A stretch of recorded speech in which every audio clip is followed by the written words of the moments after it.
नमस्कार दोस्तों, स्वागत है आपका हमारे चैनल शुभ वास्तु ज्ञान में। कार्तिक मास में तुलसी पूजा का विशेष महत्व है। इस माह में तुलसी विवाह किया जाता है। इस दिन भगवान विष्णु के शालिग्राम स्वरूप के साथ तुलसी का विवाह किया जाता है। कार्तिक मास में आने वाली शुक्ल पक्ष की एकादशी को देवोत्थान, देवोठनी या प्रबोधिनी एकादशी कहा जाता है। यह एकादशी दीपावली के बाद आती है।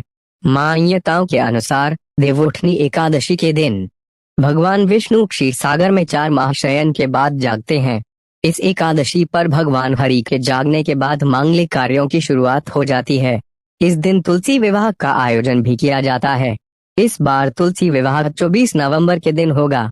तुलसी विवाह का आयोजन शास्त्रों में तुलसी विवाह का आयोजन करना बहुत शुभ माना गया है। इस दिन भगवान विष्णु के शालिग्राम स्वरूप के साथ तुलसी का विवाह कराने की परंपरा है। इस दिन विधि पूर्वक तुलसी विवाह करने से जीवन से सारे कष्ट दूर हो जाते हैं। माना जाता है कि तुलसी विवाह का आयोजन जो भी व्यक्ति करता है उसे उसका अत्यधिक शुभ फल प्राप्त होता है। तुलसी विवाह पूर्ण विधि विधान के साथ किया जाता है।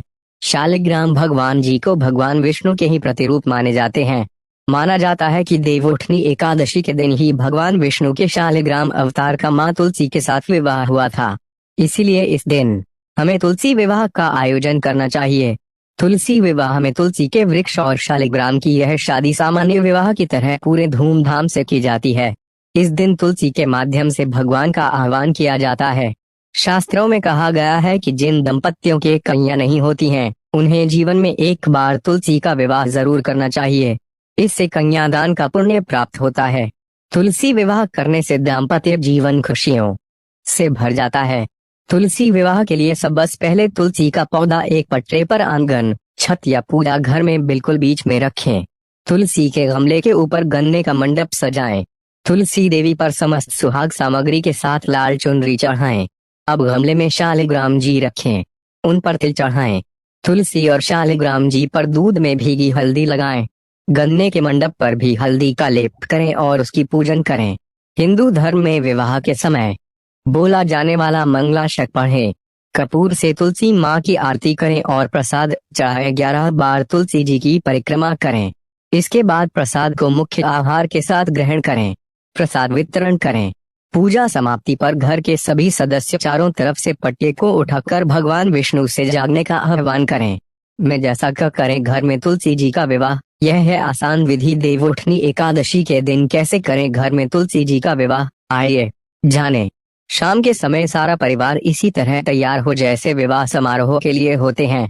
तुलसी का पौधा एक पट्टे पर आंगन, छत या पूजा घर में बिल्कुल बीच में रखें। तुलसी के गमले के ऊपर गन्ने का मंडप सजाएं। तुलसी देवी पर समस्त सुहाग सामग्री के साथ लाल चुनरी चढ़ाएं। गमले में शालिग्राम जी रखें। शालिग्राम जी पर चावल नहीं चढ़ते हैं, उन पर तिल चढ़ाई जा सकती है। तुलसी और शालिग्राम जी पर दूध में भीगी हल्दी लगाएं।